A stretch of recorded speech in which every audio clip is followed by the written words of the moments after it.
ஃபைனலில் 8 பாலுக்கு 26 run not out. செமிஃபைனலில் 25 பாலுக்கு 43 run. Virtual quarter ஃபைனலான வெஸ்ட் இண்டீஸ் கூட 4 பாலுக்கு 8 ரன்.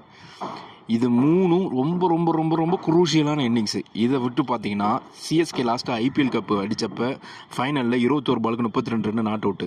2024 வேர்ல்டு கப் ஃபைனலில் T20 வேர்ல்டு கப் ஃபைனலில் 16 பாலுக்கு 27 ரன். ஏஷியா கப் ஃபைனலில் 22 பாலுக்கு 33 ரன். இப்படி ரொம்ப ரொம்ப ரொம்ப முக்கியமான இன்னிங்ஸை கொடுத்து இந்தியாவோட வெற்றி, சிஎஸ்கேவோட வெற்றிக்கு மிக மிக முக்கிய பங்காக இருந்தவர் தான் சிவம் தூபே.